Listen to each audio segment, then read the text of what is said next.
Hello, everyone. Welcome back to the show. I'm Leo, and today we are talking about something that affects all of our wallets, shopping. And I'm Maya. Oh, Leo, you've hit a sensitive topic for me. I went to the mall for one thing yesterday and came home with 3 bags. I think I have a problem. You aren't alone, Maya. We've all been there. Whether it's grocery shopping or buying the latest tech, the way we spend money says a lot about us. Today, we're going to help our listeners navigate the world of retail. We'll cover everything from bargain hunting to the grammar of needs versus wants. Maya, let's start with the most important rule of finance. Do you actually need it, or do you just want it? That is the hardest question to answer in the moment. A need is something essential for survival, like food or rent. A want is that fancy new coffee machine that also makes toast. Exactly. In English, we call these discretionary expenses. These are things we buy for fun, not because we have to. I find that if I wait 24 hours before buying a want, the feeling usually goes away. We call that the 24-hour rule. It helps prevent regret. That's a smart habit. If you still want it the next day, maybe it's worth it. But usually, it's just an impulse. And advertisers are so good at making wants look like needs. They use words like essential or must-have to trick our brains. True. It's all about mindful spending, being aware of where every dollar or pound is going. Speaking of tricks, Leo, let's talk about impulse buying. This is when you see something at the checkout counter and grab it without thinking. Oh, they put those small items there on purpose. Chocolates, batteries, magazines. They are called point-of-purchase displays. It works on me every time. I'll be standing in line and suddenly I decide I definitely need a new flavor of chewing gum and a colorful pen. We call that retail therapy. People often shop when they are bored or sad because it gives them a tiny rush of happiness. But that happiness is very short-lived. It disappears as soon as you see your bank balance the next day. I've started leaving my credit card at home and only carrying cash for small trips. It's much harder to impulse buy when you can physically see the money leaving your hand. That's a great tip. When the cash is gone, the shopping is over. Now, let's talk about the opposite of impulse buying, bargain hunting. This is for the people who love a good deal. Maya, are you a fan of sales? I love a good clearance rack. There is no better feeling than finding a jacket that was originally $100 for only $20. But wait, Maya, is it really a deal if you weren't planning on buying a jacket in the first place? You caught me. We call that the sales trap. Buying something just because it's cheap, even if you don't like it that much. Right. In English, we say someone is penny wise and pound foolish if they save small amounts of money but waste large amounts. I also like to use coupons or discount codes when I shop online. Every little bit helps, right? Definitely. It's called being frugal. Being careful with your money so you can save for the things that really matter, like a vacation or a house. Exactly. I'd rather save $10 on groceries today so I can have a nice dinner out next week. Leo, do you prefer the convenience of online shopping, or do you like to hit the shops in person? I'm a bit of a traditionalist. I like to try things on before I buy them, especially clothes. You never know if the fit will be right just by looking at a photo. I'm the total opposite. I love browsing from my couch. You can compare prices across 5 different websites in minutes. True, but what about the shipping costs and the wait? Sometimes the shipping and handling fees make the item more expensive than in the store. That's true. And the returns process can be a nightmare. You have to pack it up, print a label, and go to the post office. It's a lot of hassle. There is also the window shopping aspect of in-person stores. Just walking around and looking at the displays without spending anything. It's a social activity.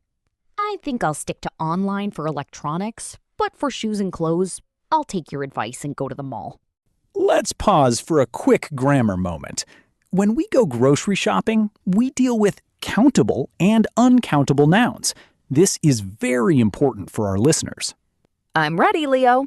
So for things we can't count, like apples or eggs, we use many. As in, how many apples do we need? Correct. And for things we can't easily count, like milk, rice, or flour, we use much. How much milk is left in the carton?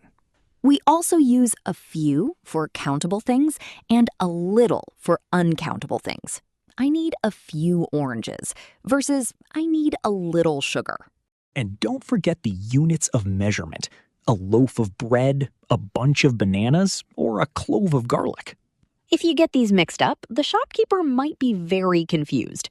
Imagine asking for a loaf of milk. That would be a very strange grocery trip indeed.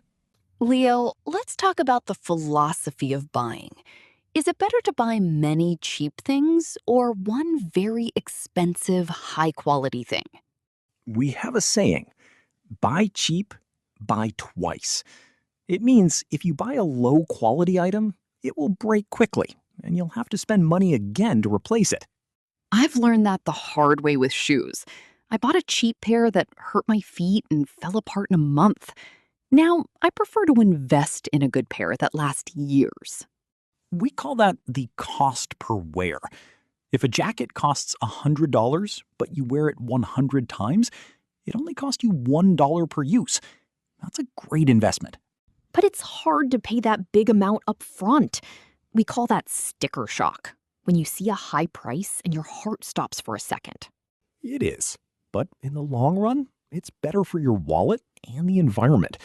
Which brings us to our next point.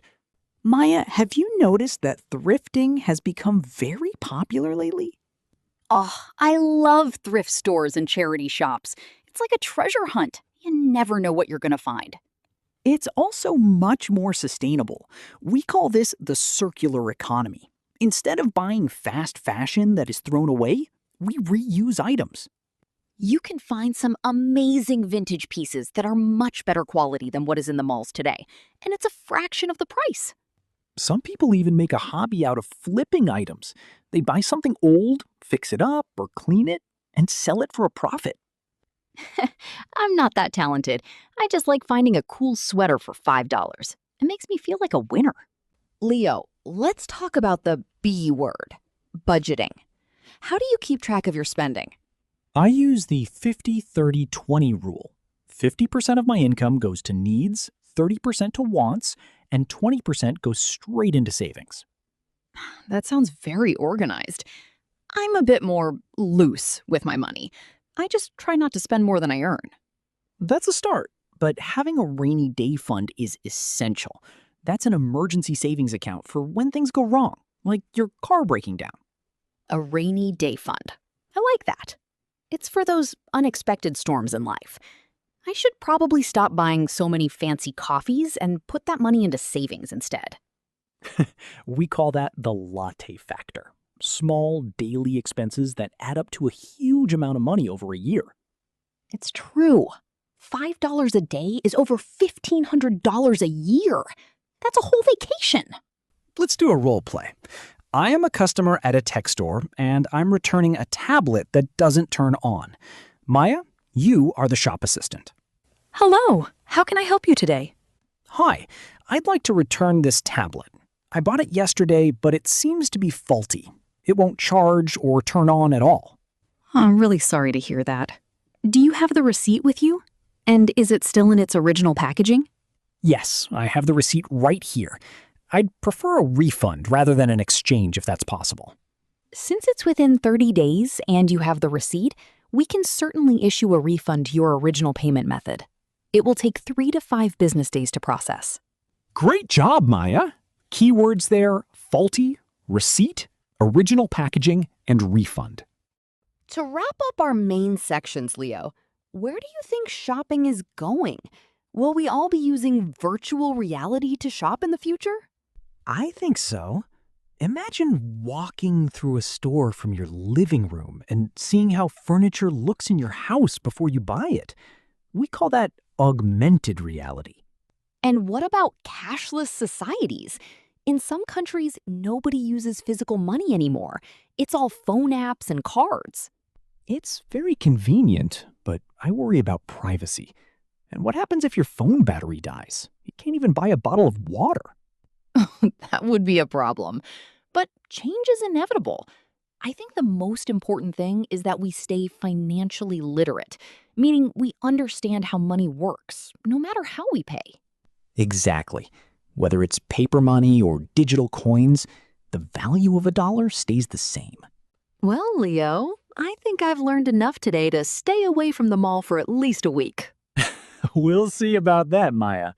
We covered a lot today. Needs versus wants, the 24-hour rule, and the grammar of much and many. We want to hear from you. Are you a bargain hunter, or do you prefer to invest in quality items? Tell us your best shopping tip in the comments below in English. Yes. And if you enjoyed this episode, please give us a like and subscribe for more conversational English lessons. Your support helps us keep the show going. Don't forget to hit the notification bell. Keep practicing, spend your money wisely, and we will see you in the next one. Goodbye, everyone. Bye-bye.